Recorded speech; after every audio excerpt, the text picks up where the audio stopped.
Bueno, pues están ahí muchas personas, cientos de personas en las antenas del Rosario esperando lo que venga. Recién me habían asignado la fuente educativa. ¿Cuándo iba a pensar que me iba a tocar el conflicto más fuerte? Recuerdo que a las 2, 3 de la madrugada, uno de mis jefes me hablaba por teléfono y me decía: Yadira, ¿qué sabes de que ya va a estar la policía en el plantón, que ya va para allá? Así, varias noches, varias madrugadas, que pensábamos que ya iban a entrar los policías porque ya se estaba diciendo, ya se estaba avisando. Incluso los maestros decían: sí, ya se están preparando. O sea, ya sabían, pero no sabían cuándo. Y cuando menos lo esperamos, o sea, nos dormimos como si nada, y a las 4 de la madrugada fue el desalojo.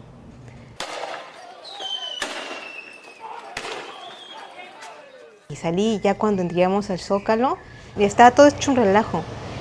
Los campamentos tirados, todo tirado, todo un desastre, digamos. Los maestros estaban muy molestos y empezaron a reorganizarse. Y obvio que pues no los pudieron retirar, ¿no? Fue una muy mala decisión. No sé cómo se atrevieron a hacer eso cuando sabemos que hay maestros en cualquier familia, así como incluso había algunos compañeros o compañeras también. Estaba la reportera en su familia, había una maestra en su familia y había un policía en su familia. Entonces era un conflicto. Ajá.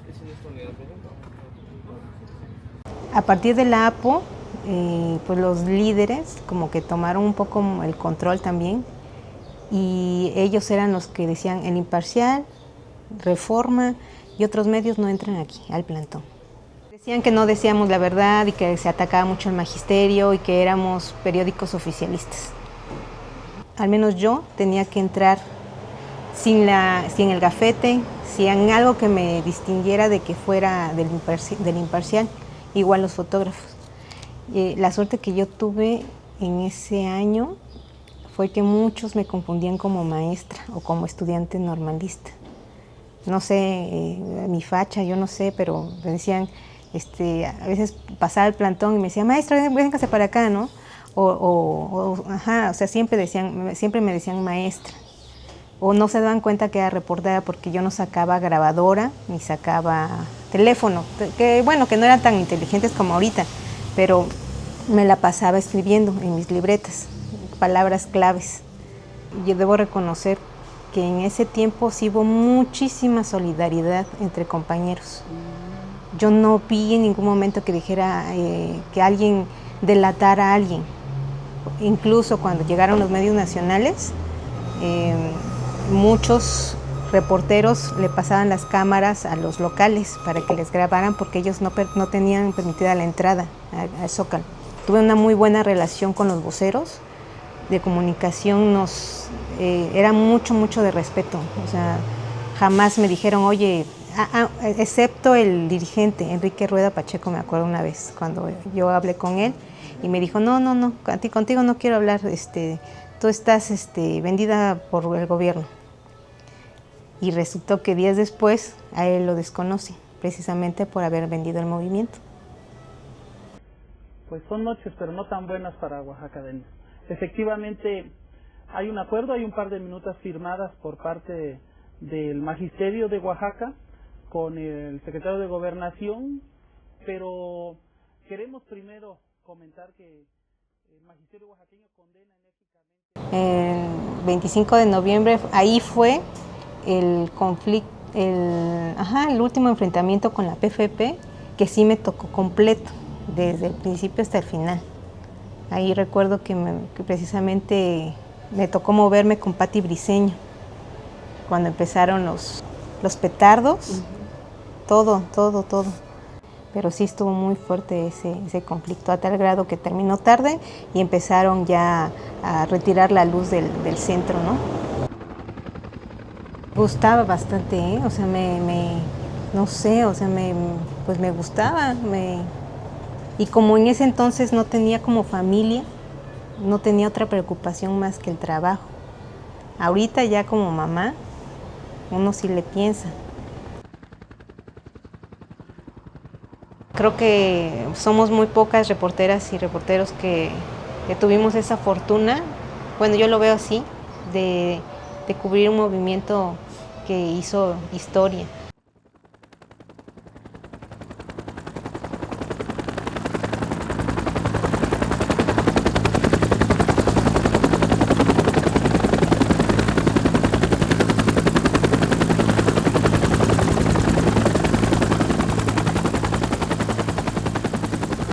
Solo veíamos helicópteros. Casi todo el tiempo había helicópteros, pero esa vez sí es cierto, en particular había más helicópteros, había muchísimo humo.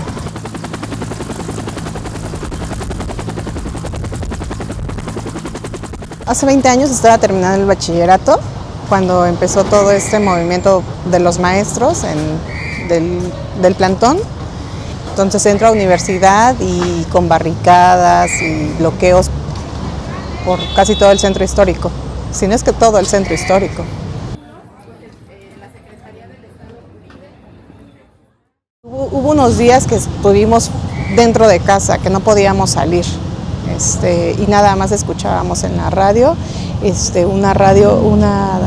una transmisión que hacían desde el Rosario, pero sí decían como tipo compañeros, combatientes, cosas así, ¿no? Como, la verdad no ponía mucha atención. Y lo poquito que llegaba a ver como en la tele, porque antes, no sé, pues los celulares y todas estas cosas que conocemos de redes sociales, pues no existían. Bueno, mis papás viven en Colinas de Monte Albán y desde ahí se puede ver hasta Santo Domingo. Hay una vista muy padre y entonces estábamos como que, ¿qué está pasando? Y como estaba estudiando diseño gráfico, mis papás me regalaron una cámara digital Sony chiquita. Entonces pues yo me la vivía tomando fotos de lo que sea y le daba zoom y le tomé al helicóptero, le tomaba el humo, o sea, desde casa, desde el balcón de la casa de mis papás, desde ahí les tomaba fotos. Entonces mi papá, me acuerdo que nos dijo, ¿quieren ir a ver cómo está la ciudad? Y le dijimos que sí.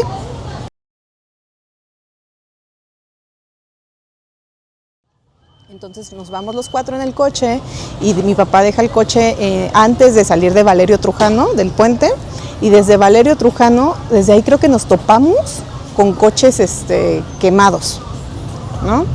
Y pues todavía le salía el humo y así, ¿no? Y era guau, ¿no? Y ya las fotos, cruzamos, llegamos al Zócalo, anduvimos por García Vigil, por 5 de Mayo y por todos lados. Aquí en García Vigil, aquí había una barricada, estaba con costales y estaba lleno de soldados, ¿no? Y porque ya no te dejaban pasar, obviamente. Y por todos lados los semáforos estaban rotos, todo estaba pintarrajeado, muchísimos autobuses quemados y pues de todo eso tomé fotos.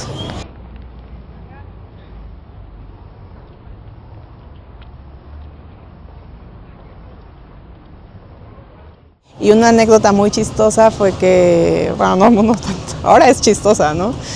Pero como estábamos dando vueltas en el Zócalo, llegamos a donde está el edificio de Parisina. Entonces había mucha gente, había muchísima gente que también quería, que estaba viendo nada más, ¿no? Que estábamos de espectadores. De pronto, una señora dijo, ¡hay francotiradores! Y todos como que volteamos hacia arriba y justo se van parando estos militares, soldados, con su metralleta y así.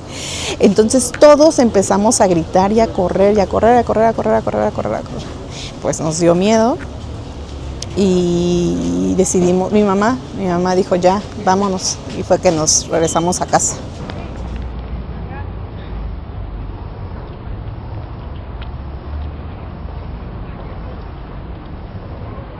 Es que esto era nuevo, nunca habíamos visto algo así nosotros y tampoco un camión quemado, una camioneta quemada, por eso, pues a lo mejor el morbo de nunca más voy a volver a ver esto y pues tómame una foto para el recuerdo, ¿no?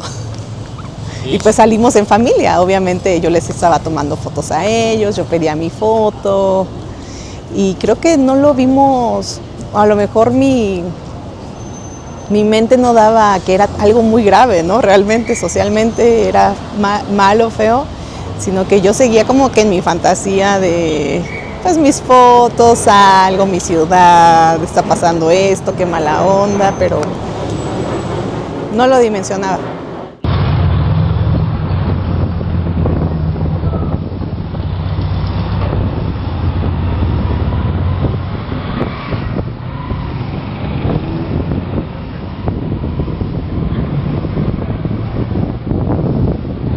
Soy Wons, soy diseñador, artista gráfico y activista cultural. Era estudiante y me tocó ver de cerca el movimiento social, cultural y político del 2006. Pues mi postura era de apoyo. Como hijo de maestros, pues estaba como muy al tanto de todo lo que sucedía y de alguna forma pues siempre el apoyo era para los maestros, ¿no? Que siempre están como en esta búsqueda de mejoras laborales, tanto para ellos como para los alumnos. Mi relación con el movimiento fue desde la parte de artista gráfico. Yo ya también participaba como en actividades culturales, participaba como en colectivos de gráfica urbana. Entonces pues todo era como de una manera muy natural y nosotros pues viendo lo que está sucediendo pues también nosotros empezamos también a manifestar nuestra postura, ¿no? Que era de apoyo contra la represión. Nuestro apoyo fue desde esa parte, ¿no? Salir a las calles, salir a pegar carteles, algunos esténciles, todo esto solidarizándonos con la lucha, ¿no? Magisterial. La primera pega de los carteles de la Virgen sí ya fue más bien como por noviembre del 2006, ya fue como después de todo de todo lo que fue sucediendo, ¿no? 14 de junio, lo que pasó también acá en Cinco Señores, como todos estos momentos de represión. Entonces la Virgen surge como ya mediados de noviembre del 2006. La gráfica se llama Virgen de las Barricadas, toma como referencia a la Virgen de Guadalupe. Pues es una imagen que de alguna manera buscaba representar la lucha social. Es una Virgen de Guadalupe que en su manto tiene como unas llantas incendiándose, un collar de púas y tiene una máscara antigás, ¿no? También la rodea como un destello, una aureola también que es como de alambre de púas. Todos estos elementos pues tienen que ver con la lucha, ¿no? Con las barricadas, como este momento de organización, y pues la Virgen trata de ser como un tipo de protección, ¿no? La Virgen de las Barricadas pues busca ser como una imagen totalmente pues combativa, ¿no? También es como un dispositivo de combate.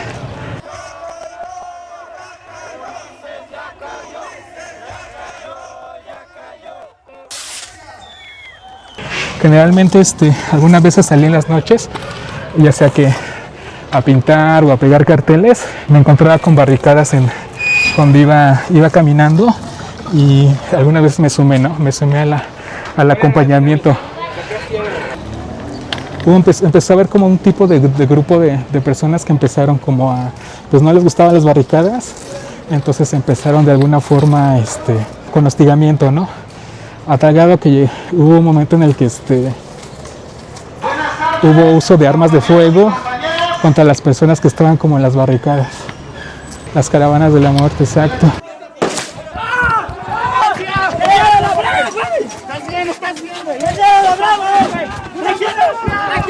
Pues mucho de la influencia que tuvimos como artistas gráficos pues fue el movimiento del 68 y también todos los colectivos que ocupaban el espacio público para hacer denuncias. Pues específicamente en México y Latinoamérica creo que el arte contestatario, el arte de resistencia es sumamente importante, ¿no? Ya que como un país, un estado que pues está como desarrollando, el arte de resistencia pues ha permitido que se visibilicen todas las luchas, todas las demandas, todas las transformaciones sociales que acontecen, y eso es lo importante del arte de resistencia, ¿no?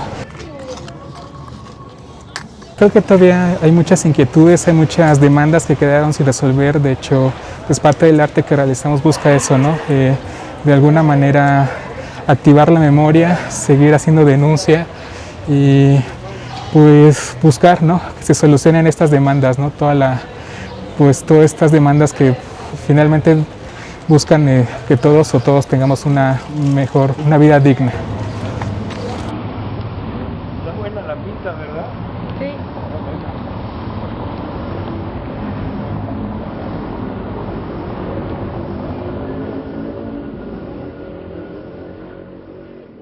Eran como las 4 de la mañana o 5. Un profesor estaba bien desesperado, gritando en su casa, enfrente de mi casa. Y me dice, don Félix, nos están atacando. Y yo acababa de entrar a mi casa. Yo dije, ¿qué salgo? Le digo, ¿qué pasó, profe? Nos están atacando. Le digo, ¿de quién? No, en el Zócalo. Estaban en entrada a desalojarlos. Y yo dejé el carro por el llano. Me costó bajar, ir sobre Morelos, y ahí estaban tirando ya los gases, pues. Y ahí tuve que ir sorteando las calles hasta llegar al Zócalo. Ya en el Zócalo ya logré llegar como casi a las 6 de la mañana, ya casi. Y por eso es que logré tomar todas esas fotos para el periódico El Oaxaqueño, que era de migrantes, ¿no? Un periódico pensado en los migrantes. Entonces, eso es todo lo que pasó el día 14. Entró la policía y ya quitaron todas las casas de campaña, los manteados que tenían de nylon, lonas. Ya era un verdadero desmadre el Zócalo, ¿no? Y se apoderó la policía preventiva, ¿no? Se apoderó del Zócalo, pero lograron reorganizarse otra vez. Los compas estaban allí y ya entraron por el lado de García Vigil. Ellos corrieron para allá y la policía se posesionó del Zócalo. Entonces volvieron a reorganizarse y volvieron a entrarle al Zócalo y sacar a los policías, ¿no?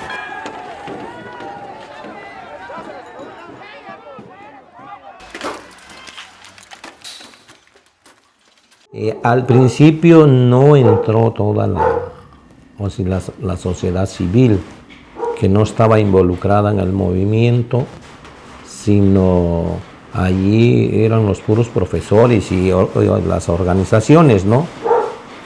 Otras organizaciones que apoyaban al magisterio, pero en sí la sociedad civil se fue involucrando conforme fue avanzando los meses. Pero así que digas, toda una población en general, no, porque más los que vivían en el centro pues se sentían afectados en sus negocios, ¿no? No había dónde.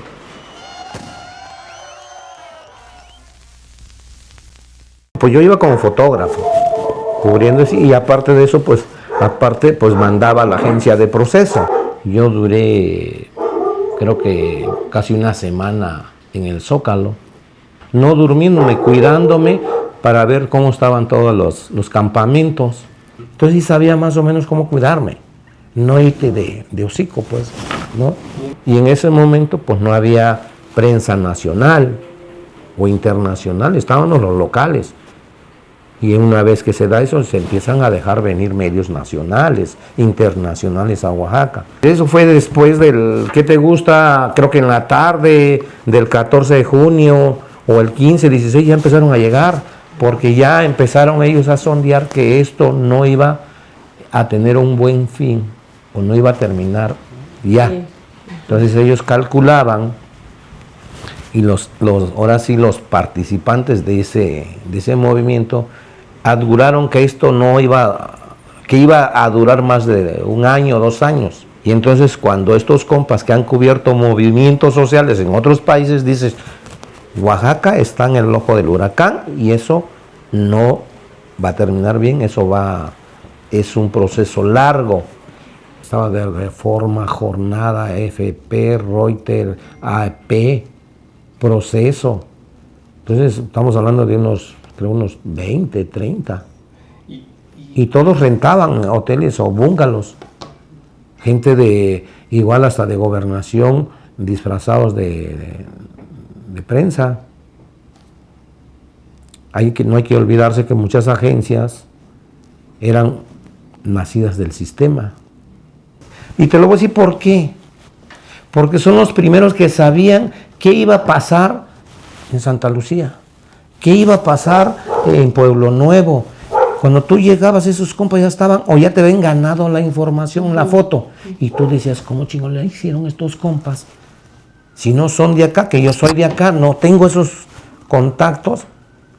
Entonces, porque había un triángulo, estaban infiltrados. Tenías que tener un pinche olfato en decir dónde están los más radicales y buscar ese radicalismo para estar cerca, ir a hacer fotos.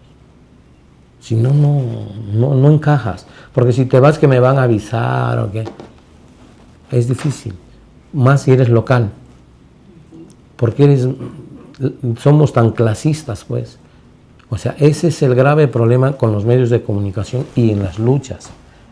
Y luego los que encabezan eso se bronquean con los medios locales. Yo llegué a iniciar a hacer fotoperiodismo en el 1984. Y de esa fecha para acá vengo escuchando las mismas demandas. Pues me deja una experiencia muy, pues a veces triste y a la vez de una satisfacción de haber, a lo mejor no haber contribuido como uno hubiese querido más por los medios que teníamos al alcance, ¿no? Yo pues me publicaron o subieron las fotos en la agencia de Proceso porque pues ahí colaboraba. Pero si no hubiera estado ahí, pues de ahí tuvieran los archivos, pero aquí lo más importante es que tuve la oportunidad de hacer un registro muy personal de un movimiento que duró meses, ¿no? Y yo creo que en la medida de nuestras posibilidades logramos difundir lo que estaba pasando en su momento. Pues que esa era nuestra función y sigue siendo hasta ahorita, ¿no? Sin tener un tinte o cargarse de un lado a otro. Era decir parte de una realidad que se estaba viviendo, que se vive en Oaxaca. Llamamos a todos los habitantes de Santa Lucía a cerrar todos los accesos al municipio. Esto es urgente.